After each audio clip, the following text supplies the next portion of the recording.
What's up, YouTube? Dave's Octagon back again with another video.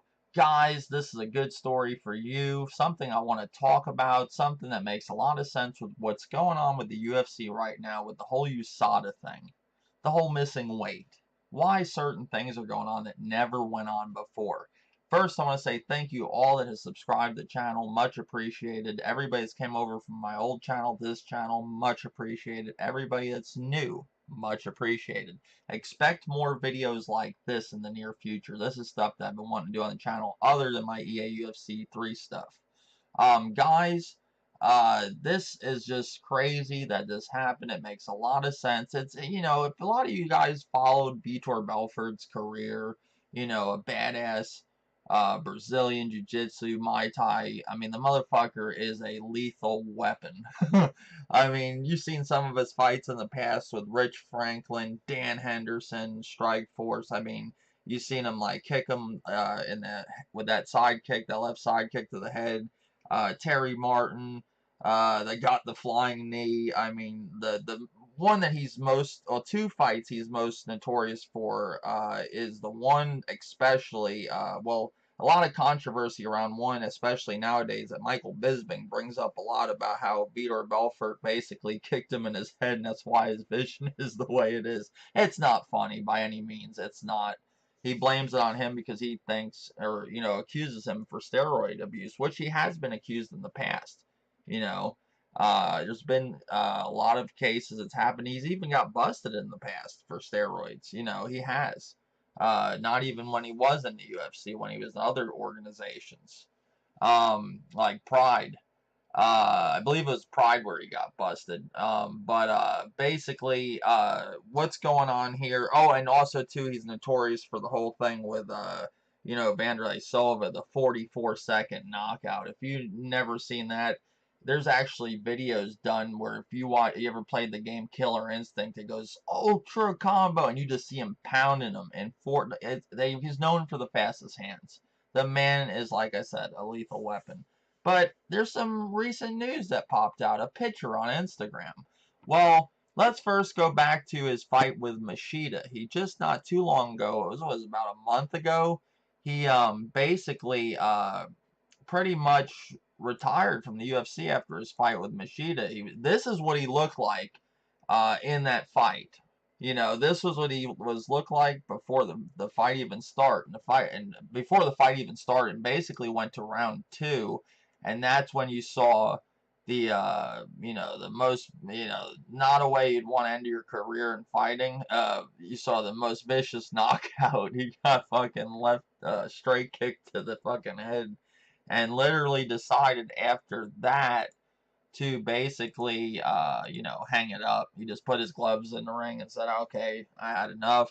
He was putting on some really good fights still. It's just like you could see him in the fight when he was fighting what's that dude's name? He was fighting Calvin Gustafson. He was fighting him, and you could see Vitor still had it, like the kicks and stuff, but he didn't have the power behind it. It was a great fight. I enjoyed it a lot. He lost that fight, but he still put on, you still enjoyed the fight. Even this fight, you saw a badass knockdown. It sucked it happened to him. It sucks that's the way you end your career. You see a lot of great fighters end like this, unfortunately, because they just don't know when to hang it up. But very interesting to this. So after all this, gets knocked out by Machida, hangs the gloves up, and it was the most craziest thing too. When Machida knocked him out in the second round, he literally like bows to him. It was like something crazy. I think it was kind of in a way for Vitor. It looked humiliating, but at the same time it was badass. And they both congratulated each other. They're respectful martial artists. But recent news, you end up seeing this pop on Instagram, and you're like, what? So you mean to tell me Vitor Belfort, the guy about a month ago that got knocked out by Machida, that looked like this, went from that to that? Man, can you say USADA? I mean, really, like, think about this. Can you say USADA? And it says on his Instagram, which is interesting what he wrote. He says, I basically saying I'm an OG fighter. I'm not from the Nutella generation, and I'm like, like I guess what he's trying to say is basically he's old school, and when shit went on, what they could do, and back in the day you seen guys all jacked up and they get away with it. I mean, I don't know how Bellator is with the whole testing, but I think maybe you should go to Bellator. But weird thing with this whole thing too is I was listening to Joe Rogan talk about how he had Vitor, either was on his show or he talked to Vitor, and before this Instagram post, and around the time of the, a little bit before the knockout with Machida, he was saying that he, basically is a 40-year-old man that feels like he's 70.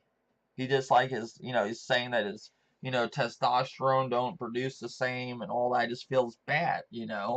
And then all of a sudden you see this, and you could see like with a lot of fighters like Johnny Hendricks, look how he went down when USADA rolled in.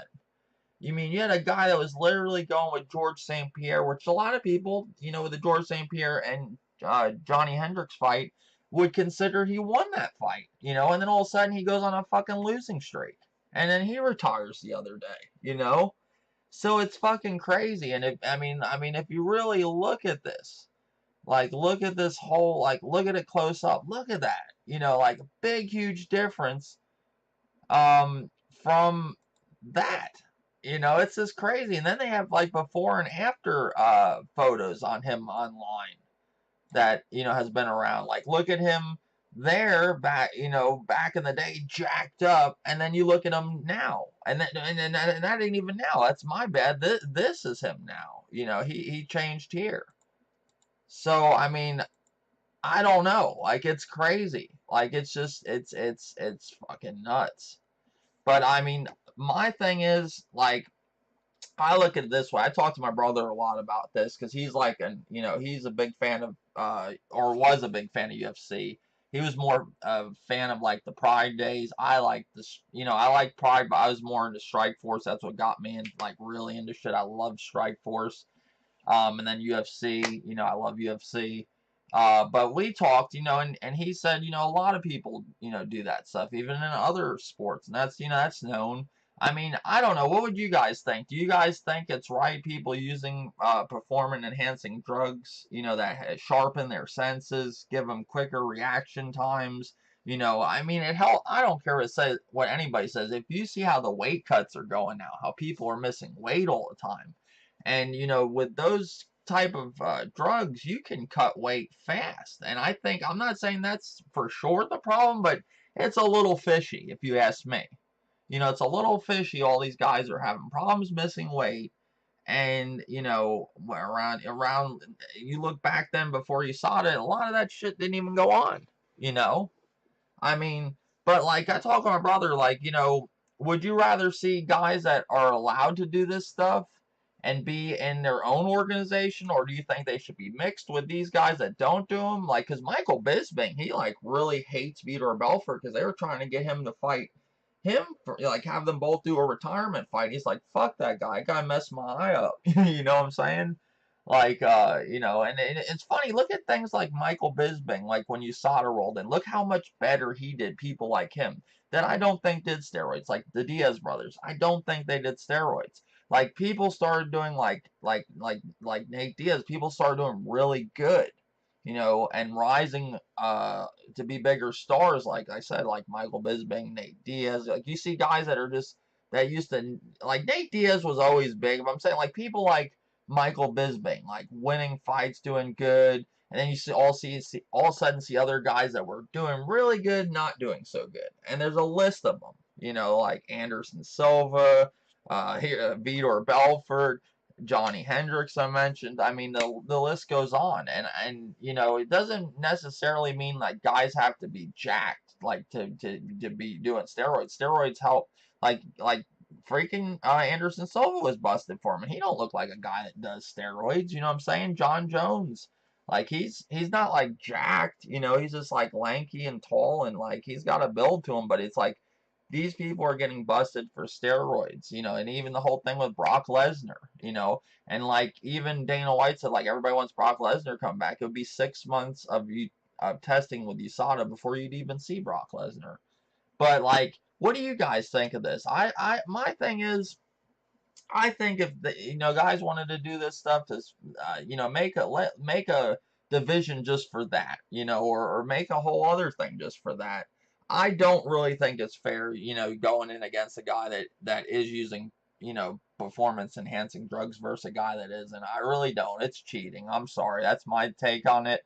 They still put on, I mean, Vitor Belfort's cheating or not, put on some tremendous fights that will always be remembered. Same thing with a lot of other people that have been busted with steroids, like John Jones, Anderson Silva. You just had Verdum that was busted. I mean, some of these guys I think that do them now, maybe Anderson Silva. Anderson Silva might have done them later on. The guy had his legs snapped in two with Chris Weidman. I could see him doing them to get back, keep up with things, but like I don't know. Like they do have a thing when you have to get testosterone. You don't have to, but like some guys get testosterone just a maintenance dose, just so they feel like because you have low testosterone. But these guys like to get jacked like that, you're definitely taking a lot more. But guys, I just want to see what you thought of this. I wanted to bring up the whole thing with like USADA, and a lot of it makes sense why you see that. Do you guys agree with me? Am I crazy? Do you think that USADA had anything to do with the weight cuts? I do. I do. I think that's why guys are missing weight. And there is guys that slip through the cracks, I think. I think like you had reports with Whitaker was saying when he was fighting Yoel Romero, Robert Whitaker, he said, how does a guy, he was pounding him and the guy's coming back at him like a fucking truck. In the fifth round, he says, he could just be a fucking freak of nature, but he's like, he feels like the guy was like, I think he said he was like a T-800 or something from Terminator, he felt. I don't know, guys, but this, just tell me if you want to see more videos like this. I really enjoyed doing this video. Uh, Thank you all for checking out the channel. Everybody has, and more videos to come. Later, YouTube. Dave's Octagon, out.